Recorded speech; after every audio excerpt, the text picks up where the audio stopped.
हाँ दोस्तों, कैडिया में आपका स्वागत है। पिछले ट्यूटोरियल वीडियो में हमने स्केच बनाना सीखा था और अब हम पार्ट डिज़ाइन की सीरीज़ शुरू करने जा रहे हैं। ठीक है कि पार्ट मॉडलिंग कैसे करेंगे क्रू के साथ। तो सबसे पहले हम फाइल बना लेते हैं। न्यू फाइल में क्लिक करके पार्ट एंड सॉलिड, और यहाँ पे नाम नाम देते समय आप याद रखिएगा कि स्पेस नहीं देना, स्पेस की जगह आप अंडरस्कोर दे सकते हैं। ठीक है, और ओके कर देंगे। आप प्लेन ऑन करिए तो आपको प्लेन दिखाई देने लगेंगे। बाय डिफ़ॉल्ट प्लेन दिखेंगे आपको, मैंने हाइड कर रखा था इस वजह से नहीं दिखे थे। आप देखिए, ये आपका एक ग्राफिकल यूजर इंटरफेस है पार्ट मॉडलिंग का। यहाँ पे मॉडल है और ये मॉडलिंग के सारे टूल्स हैं। ठीक है, तो हम जो बेसिक टूल्स का यूज करेंगे, जिनके ज़रिए हम बनाएंगे, वो ये हैं।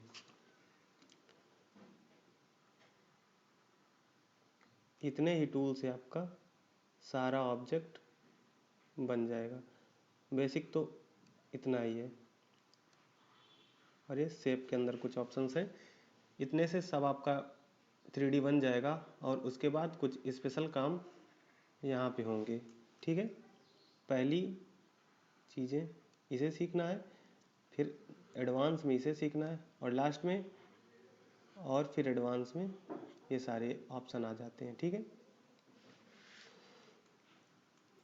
तो अब बात आती है कि हम पार्ट डिज़ाइन सीखने से पहले हमें क्या क्या चीज़ें जानकारी होनी चाहिए। ठीक है, क्योंकि हम ऐसे डायरेक्ट तो पार्ट डिज़ाइन सीखना चालू नहीं कर सकते।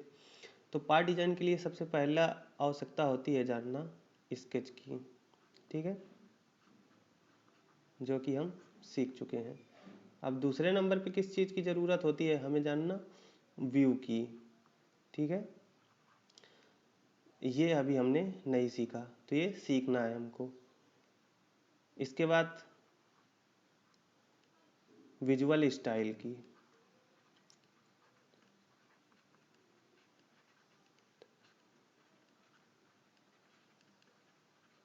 ठीक है, कि ऑब्जेक्ट हमारा दिखेगा कैसे, ये भी चीज़ सीखनी बकाया है।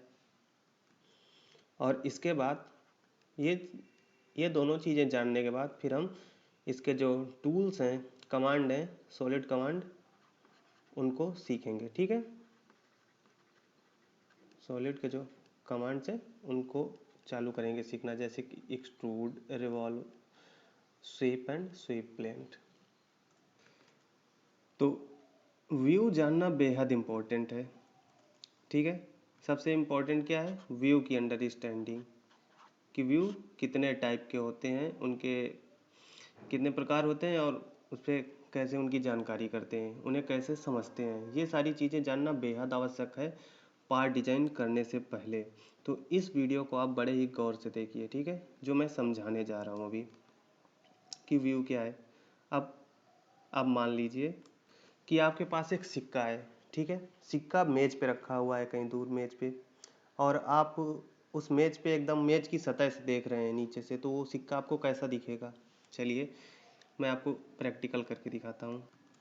ये आपको क्या दिख रहा है, ये हम फ्रंट व्यू से एक ऑब्जेक्ट रखा हुआ है, इसको देख रहे हैं। तो फ्रंट व्यू से आप जिस चीज़ को दिखते हैं, क्या दिखता है, ये अभी एक हमें रेक्टेंगल दिख रहा है। ठीक है, अब देखिए, एक बगल में भी मैंने एक ऑब्जेक्ट को बना के रखा है, ये भी एक रेक्टेंगल दिख रहा है। ठीक है, ये रेक्टेंगल दोनों रेक्टेंगल जैसे दिख रहे हैं।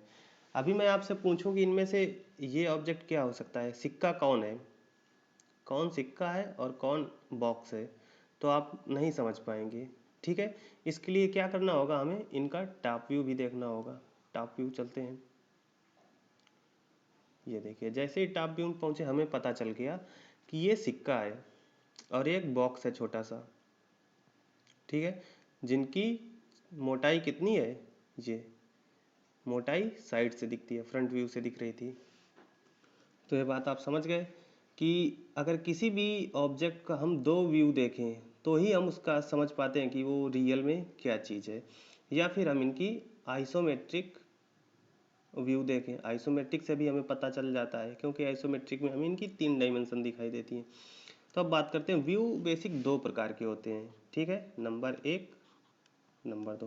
पहले पे आता है ऑर्थोग्राफिक व्यू।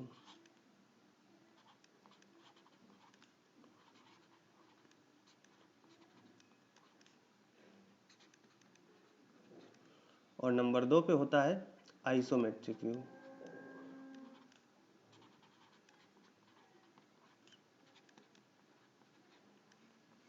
सबसे पहले ऑर्थोग्राफिक व्यू, नंबर 2 पे आइसोमेट्रिक व्यू। ऑर्थोग्राफिक व्यू क्या होता है? अगर हम कह दें कि हम अभी इसकी टॉप व्यू देख रहे हैं, ये देखिए, जब हम टॉप व्यू देखते हैं तो इसका एक ही व्यू दिखाई दे रहा है ना, केवल हम टॉप से देख पा रहे हैं। टॉप से के दो डायमेंशन दिखाई देंगी, एक्स दिखाई देगी, वाई दिखाई देगी।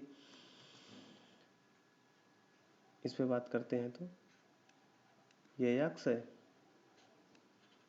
और ये वाई है, तो हम दो ही देख पा रहे हैं। इसका मतलब कौन सा व्यू है? Orthographic view. इसमें हमें एक्स वाई या कह सकते हैं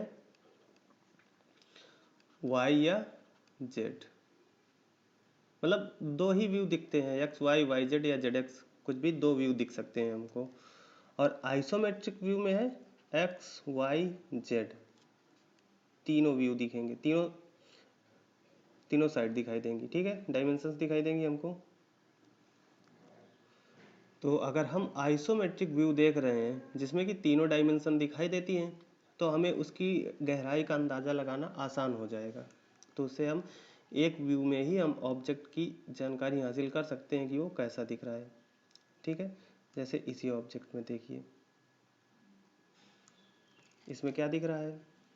अब ऐसे बात करते हैं, ये एक्स है, एक्स डायमेंशन है, और ये वाई होगी, ये वाली, और जो इसकी ये ऊपर को जा रही है ये जेड है, ठीक है। ऐसे देखते हैं यहाँ पे, ये एक्स, ये वाई, ये जेड, ऐसे कह सकते हैं तीनों डायमेंशंस दिखाई दे रही हैं हमें। तो इसकी मोटाई का भी अंदाज़ा चल रहा है, लंबाई चौड़ाई का भी पता चल जाता है। तो आइसोमेट्रिक व्यू देखने से हमें ऑब्जेक्ट का पता चल जाता है। लेकिन अगर बात करें हम ऑर्थोग्राफिक व्यू की, ठीक है, तो इसमें क्या दिखाई देता है, या बैक दिखाई देगा, तो ऐसे दिखाई देगा, मतलब दो ही डायमेंशन दिखेंगी, एक्स वाई, वाई जेड और जेड एक्स दिखेगी। तो इन दो टाइप की डायमेंशंस को देख के हम कैसे अंदाज़ा लगाएंगे, ठीक है, यही सीखना है हमको। अगर ये जान जाएंगे तो हमारे लिए पार्ट मॉडलिंग बहुत आसान हो जाएगी। तो अगर ऑब्जेक्ट आपका ऑर्थोग्राफिक व्यू पे दिया है तो उसकी दो व्यू, ऑर्थोग्राफिक व्यू में दो ऑर्थोग्राफिक व्यू दिया रहेगा उसका, ठीक है। जैसे कि ये कौन सा है, अभी यहाँ से चलते हैं, हम फ्रंट पे चलते हैं, ये आपका फ्रंट व्यू है। तो अगर इसका फ्रंट व्यू ऐसा है, कुछ इस टाइप का है, ये फ्रंट व्यू है, यहाँ लिख देते हैं। तो इसका ऊपर टॉप व्यू भी बना रहेगा। टॉप व्यू कैसा होगा इसका, ठीक है, ये कौन सा है, टॉप व्यू। इसको देख के आप अंदाज़ा लगा जाएंगे कि टॉप से देखने पे कोई ऑब्जेक्ट गोल दिख रहा है और फ्रंट से देखने पे इतना मोटाई दिख रही है, तो क्या होगी, एक सिक्के के जैसे ऑब्जेक्ट का ऑब्जेक्ट होगा। और ये टॉप से देखने पे कैसा दिखेगा, ये कुछ इस टाइप का दिखेगा, है ना। तो इससे समझ जाएंगे कि हमें रेक्टेंगल पहले बनाना है, फिर उसको इतना एक्सट्रूड कर देना है, एक्सट्रूड से इसकी मोटाई आ जाएगी। तो हम ऐसे करके देख भी सकते हैं। इसमें अभी हम ये फ्रंट व्यू देख रहे हैं, अगर टॉप व्यू कर दें तो आपके ये वाले व्यू नज़र आने लगेंगे। देख रहे हैं, सर्किल दिख रहा है, यहाँ पे रेक्टेंगल दिख रहा है। और अगर आइसोमेट्रिक कर देंगे व्यू, ये डिफ़ॉल्ट में आइसोमेट्रिक है, तो इसमें कैसे दिखेगा। अब देखिए आइसोमेट्रिक में कैसे दिखता है, ये चीज़ दिखने लगेगी,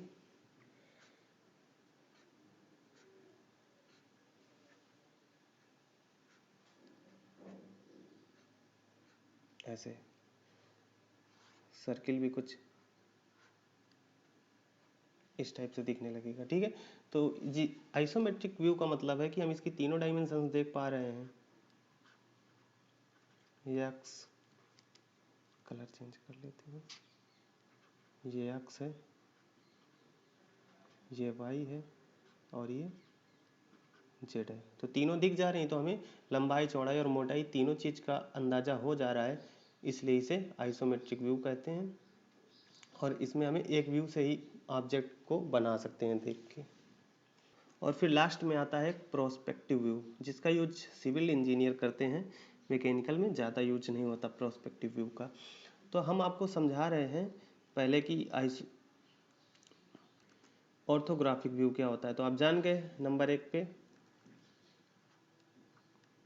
ऑर्थोग्राफिक व्यू, ठीक है। और नंबर 2 पे आइसोमेट्रिक।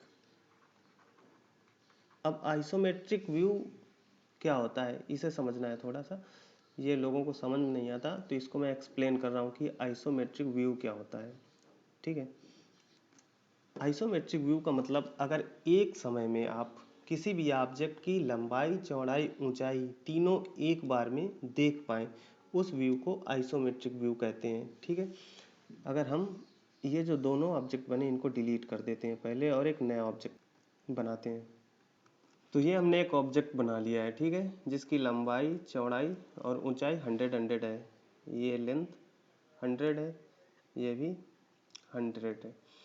तो ये क्या है, अभी ये ऑर्थोग्राफिक व्यू है। ऑर्थोग्राफिक में ये टॉप व्यू है, ठीक है। तो हम यहाँ पे बनाते हैं एक टॉप व्यू, ऐसा दिख रहा है, ठीक है।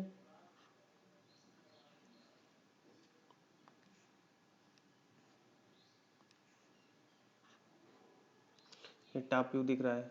अब हम क्या करते हैं, टॉप व्यू से पता नहीं चला कि इसकी डेप्थ कितनी है, गहराई कितनी है, तो टॉप व्यू के बजाय हम क्या लेफ्ट या राइट कोई भी व्यू देख सकते हैं, या फ्रंट व्यू कोई भी देख लें। जब फ्रंट व्यू देखे तो पता चला कि ये 100 मोटाई भी है इसकी, ठीक है। तो फ्रंट व्यू से पता चला कि ऐसे, अगर इन दोनों व्यू को हम मिला दें तो क्या बनेगा, एक हमारा ऑब्जेक्ट ऐसे बनेगा,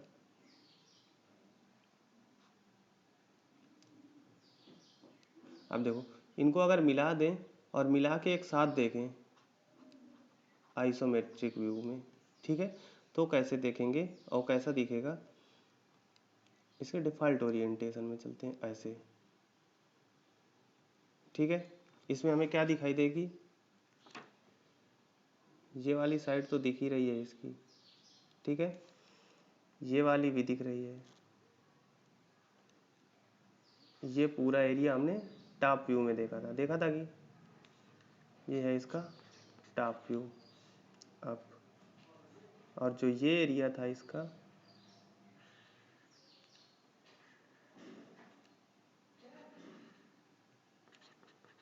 वो हमने फ्रंट व्यू में देखा था।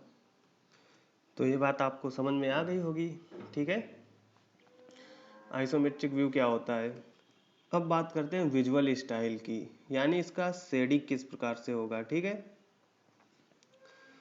विजुअल स्टाइल,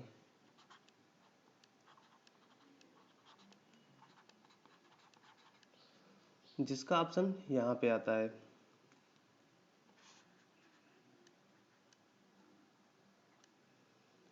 ठीक है, ये विजुअल स्टाइल का ऑप्शन है।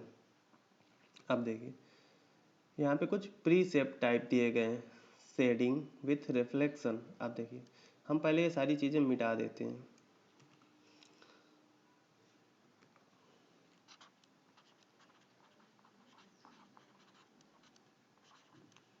ठीक है।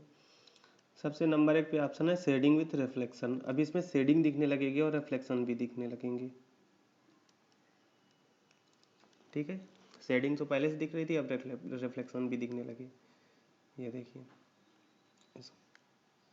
तो अब थोड़ा सा रियलिस्टिक लग नज़र आने लगता है, ये देखिए रिफ्लेक्शन से दिखते हैं, जैसे कि ऑब्जेक्ट किसी कमरे में है तो हम देख रहे हैं इसको। फिर नेक्स्ट ऑप्शन आता है शेडिंग विथ एज। इसमें शेडिंग तो है ही पहले से, यानी ये ब्लैक दिख रहा है हल्का हल्का, ये वाइट दिख रहा है, तो ये शेडिंग कहते हैं। अब इसमें एज दिखने लगी ब्लैक ब्लैक, ठीक है। फिर नेक्स्ट आता है शेडिंग केवल, इसमें एज नहीं दिखेंगी। फिर है नो हिडन। अब देखिए इसमें केवल शेडिंग नहीं दिखेगी, शेडिंग खत्म हो जाएगी, और जितनी एज है केवल जो विजिबल एज है हमें केवल उतनी एज नज़र आएंगी, विजिबल एज केवल, ठीक है। अब क्या होता है लास्ट, फिर है हिडन लाइन। अब देखिए इसमें जो हिडन लाइंस भी है, हिडन लाइन क्या होती है, अब इसके जो ये वाली लाइन है ना, जो सामने से हमको नहीं दिखाई देती वो भी इसमें एक हल्की दिखाई देती है, तो उसे हिडन लाइन कहते हैं। अब फिर एक wire frame mode, wire frame mode में क्या होता है, जो हिडन लाइन थी वो भी एकदम डार्क दिखाई देती है। देखिए हिडन मोड में आते हैं तो ये जो हिडन लाइन दिख रही है ना, ये हल्की हल्की दिख रही है, अगर हम वायर फ्रेम कर दें तो ये पूरी डार्क नज़र आती है। तो ये है, ये इसलिए होती है कि जैसे हमने कोई ऑब्जेक्ट बनाया और उसके पीछे कौन सी एज है उस चीज़ को देखने के लिए हम इस लाइन का यूज करते हैं, मतलब इस शेडिंग ऑप्शंस के यूज करते हैं विजुअल स्टाइल का, कि हम हिडन लाइन को देख लेते हैं। तो हम जनरली शेडिंग विथ एज का ऑप्शन रखते हैं, ठीक है, ये सुटेबल ऑप्शन है। अब देखिए जो हेड्सअप ये छोटा सा टूल बार है, इस पे नेक्स्ट कुछ और ऑप्शन है, जो ये स्पिन सेंटर दिख रहा है ना यहाँ पे, इसको अनचेक कर देंगे तो ये दिखना बंद हो जाएगा, तो इसे चेक रखिए, थोड़ा मदद करता है आपको व्यू समझने में। फिर ये है अनोटेशन डिस्प्ले, अभी यहाँ पे कोई एनोटेशंस नहीं है इसलिए उन्हें डिस्प्ले और हाइड होने की कोई ज़रूरत नहीं है। फिर ये ऑप्शन है व्यू मैनेजर का, ये भी हम बाद में सीखेंगे। कुछ ऑप्शन जो बच जाएंगे उनको हम समय के साथ साथ जब ज़रूरत पड़ेगी तब जानेंगे, ठीक है। तो इस और यहाँ पे ये जो नेविगेशन टैब है, ये इसे नेविगेशन टैब्स कहते हैं, ठीक है। इस पे सबसे पहले क्या दिखाई देते हैं, हमें प्लेन दिखाई देते हैं, फिर इसके बाद जो भी ऑब्जेक्ट हम मतलब जो वर्क करते चले जाते हैं वो यहीं पे शो होता चला जाता है स्टेप बाय स्टेप, और किसी भी स्टेप में आके हम उसे एडिट कर सकते हैं। जैसे कि अभी हमने एक्सट्रूड किया था इसको, तो एक्सट्रूड आ गया, किस स्केच पे एक्सट्रूड किया था, इसे ओपन किया तो पता चल गया कि ये स्केच पे हमने एक्सट्रूड किया था। हम इस स्केच को फिर से एडिट भी कर सकते हैं और इस एक्सट्रूड की भी वैल्यू को फिर से एडिट कर सकते हैं। तो ये सारी चीज़ें हम नेक्स्ट वीडियो में सीखेंगे। इतने वीडियो में हमारा यही मकसद था सीखना, कि इसके व्यू को समझना और विजुअल स्टाइल को। देखिए अभी तक इसमें ट्राई ये आप थोड़ी सी सेटिंग कर लीजिएगा, यहाँ फाइल में आके ऑप्शन में, फिर इसमें मॉडल डिस्प्ले में आने के बाद जो ये मॉडल ओरिएंटेशन है ना, ये इसे ट्राइमेट्रिक से आइसोमेट्रिक कर लीजिएगा, तो आपका जो डिफ़ॉल्ट ओरिएंटेशन व्यू है ये आइसोमेट्रिक शो होने लगेगा, ठीक है। तो ये वीडियो देखने के लिए धन्यवाद, और आप आगे वाला वीडियो देखिएगा कि हम कैसे अपने एक्सट्रूड कमांड को सीखेंगे और बाकी कमांड को जानेंगे, ठीक है। तो वीडियोस देखते रहिए और हमें लाइक भी करते रहिए पसंद आए तो। आपका सपोर्ट हमें बेहद ज़रूरी है ये और नए नए वीडियो बनाने के लिए। Good bye.